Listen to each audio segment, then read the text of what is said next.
Hi everyone, I'm Kunal Singh, Head of Ad Sales. Welcome to the Fireside Chat. The topic of the discussion today is how to build a successful million customer business. Very few brands are actually able to achieve it in a short span. One such brand that we have with us today is Haus&Kinder. Haus&Kinder is a digital first brand, which is a design led brand more into home and baby essentials for the millennial moms. Joining me today is Saket Dhankar, who is the founder of Haus&Kinder. Welcome, Saket. So many milestones that you've achieved, but more importantly, I think it's only fair that you tell us something more about how did this journey really start about? How did this idea come to your mind? Why did you decide to get into this category? The story of Haus&Kinder goes back to my experience and my learnings. I got a very good understanding of fashion working with ITC. Post ITC, I switched to IMG Reliance, where I was heading fashion. I was heading Lakme Fashion Week. I worked very closely with the Indian designer ecosystem, and the idea with Haus&Kinder is to use that learning and create a global lifestyle brand in the home category from India. To give you an idea of our scale, we are a 5-year-old brand. This year we will clock about 70 crores net sales, and we have a very, very ambitious target of touching 500 crore in the next 3 years. Wow, 70 crores to 500 crores in 3 years. That's quite an inspirational number to go after. Yes, Amazon is our biggest partner. So we hope and we trust that Amazon will be able to deliver this kind of ambitious growth target for us. So we believe that we are going to be a partner and deliver these kind of numbers in the next 3 years. I'm really, really glad and privileged to know that we are one of your biggest partners. So you said you had 2 categories in mind. So can you take us a bit more into detail on how did you go about understanding who the customer is? What are the customer needs? How did you go about doing that research, and how did you arrive at that final list of products that this is exactly what I want to? I did a lot of research on Amazon.com, on Amazon India. Ultimately, my summary of findings was that fashion in India was a cluttered market, and at that point of time there might be a challenge of achieving scale.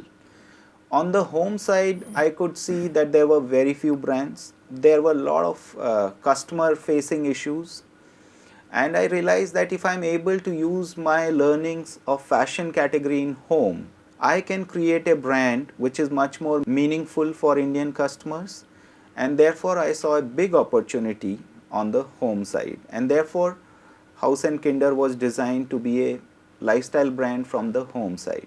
While I was developing Haus&Kinder, I did read reviews on Amazon. And I saw that customers were not happy with the quality of the product. So I was able to shortlist 4 or 5 issues which customers were facing, which were largely around designs and cheating of customers on fabric, relevant pictures not being there, or brands not being honest in terms of quality. I thought customers can be educated much more. So those were the objectives I identified with, and I started Haus&Kinder with. We first launched ourselves on Amazon. So I saw that everyone was putting just one picture. For example, we were the first brand to put 7 pictures for each bed sheet. We also felt that each bed sheet should be given a name. So for example, one bed sheet of Haus&Kinder which became number 1 on Amazon is Victorian Summer Dream. So when you call it Victorian Summer Dream, it gives you a good idea of the design, of the mood and of the season. We also mentioned the thread count and the fabric in the title. I think that way customers were able to realize that we are an honest brand, we are a fair brand, and that's what I think worked for us.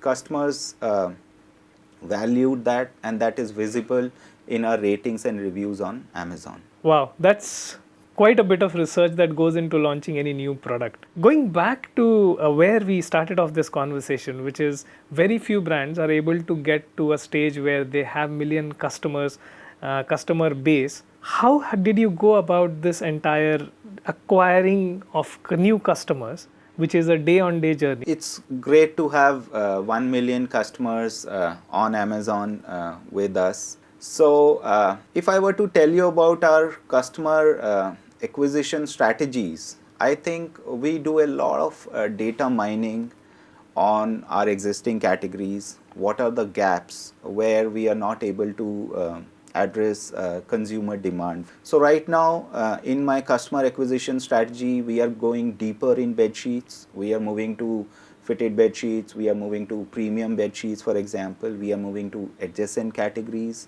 like curtains, towels, cushions. And we are also exploring other marketplaces like Amazon US and Amazon UAE.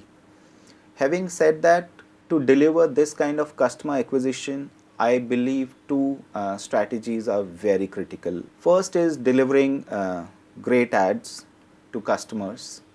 I think ads is one tool with which you can really scale on Amazon.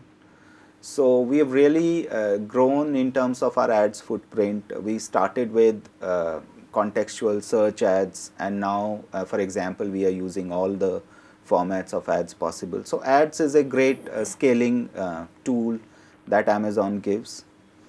And second, and I think the more important tool now for D2C brands like us is developing content. So for us, for Haus and Kinder to differentiate ourselves to our customers and to acquire them, it is very critical that we develop meaningful content which educates customers and differentiates us on design. So first thing is to get great content, and then to use your ad strategies across all formats in a very aggressive manner. I think in content, one starts with static as a format, but one needs to move to video as a format. It's very critical for you to scale up. That's great. Getting the first million shoppers, it is quite indeed a feat. But what I observe is the beautiful mix of multiple products that you've used to achieve the first million customers or the shoppers. My next question to you is, if you were to give two bits of advice to any digital first brand in terms of how should they go about creating their own brand identity, what would that be? Yes, I think before one starts creating beautiful product and beautiful content, it is very important to be clear with your brand identity and brand world. Okay, just to take example of Haus and Kinder's brand identity.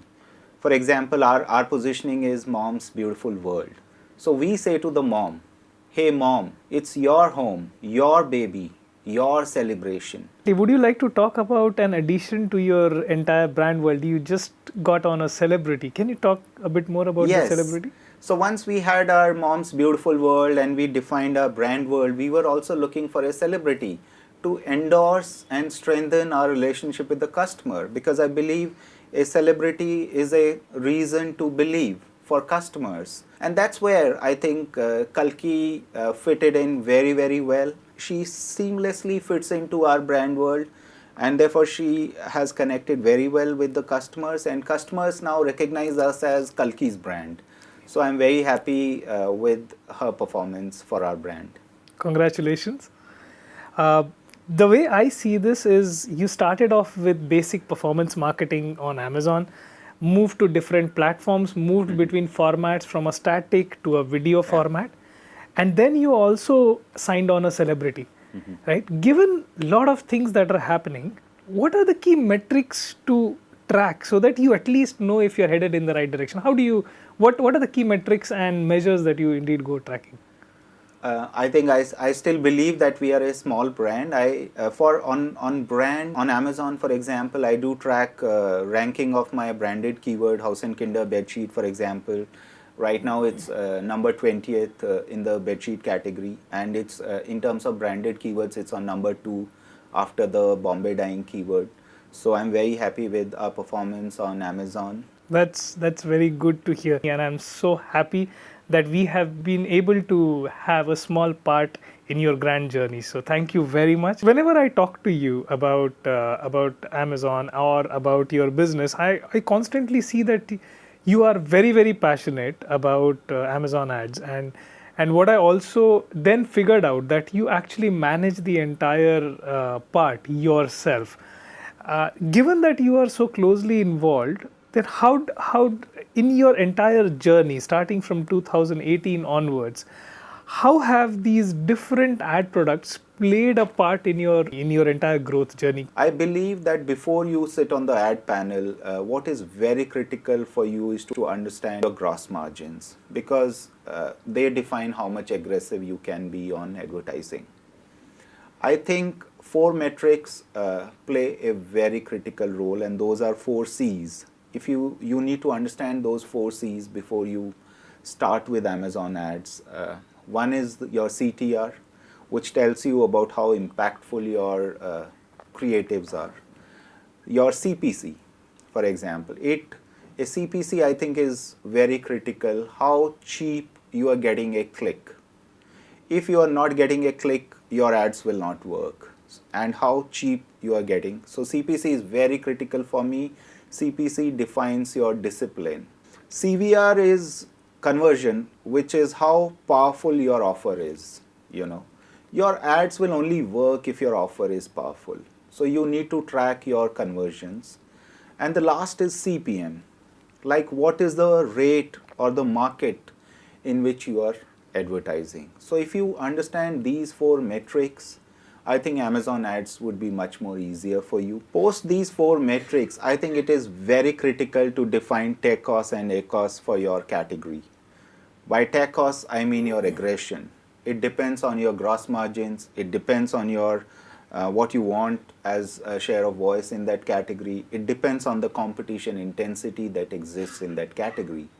By ACOS, I mean efficiency, how optimized your ads are. ACOS needs to be measured in real terms for incremental sales. So if you're very clear about your tech costs, ACOS, the last thing that comes to my mind is understanding your category. How is the search volume? Is it a branded category or is it generic keywords? Oh, that would, I'm sure, definitely mean lot of dive deep and trying to understand what the gaps are. What are those couple of places where you have gone to get those insights? Can you just talk about that, about those tools where you go to for getting your insights in place? So as far as tracking our performance on Amazon, I think we do track our sessions, our conversions, our tech costs and ACOS on almost a weekly basis. Very, very critical for us that our sessions grow, our conversion is up to the mark, and our tech costs and ACOS are hitting the targets. This is what I track on a weekly basis. We also believe that a store plays a very critical role, especially for a lifestyle brand like us, where you have a wide assortment of products, and we believe that store contributes a lot to our brand turnover. So we also monitor our spends on sponsored brand. We also monitor cost per click for getting a person to our store. We monitor number of visitors to our store, the conversion of our store, and the sales per visitor for our store. Amazon Pie is a brilliant tool, which I use myself every month. And I think if you correlate your Amazon Pie data with your tech costs and ACOS, you get a very good understanding of how your brand is performing. So as far as Amazon Pie is concerned, I do track, for example, the ranking of my keywords, my ranking in glance views, my share of organic views vis-a-vis advertising views, my share of voice vis-a-vis competitors. Excellent. That is a lot of insights, and it comes only with deep experience. I'm so glad to hear about your journey. It was a pleasure talking to you as we went along. I'm sure everyone in the audience had something or the other to take away. The commitment that we can have from our side is that we will be by your side, helping you achieve your vision, and that's what we are here for. So thank you so much, Saket. Thank you so much for making it here. Thank along you with very us. much for having me here.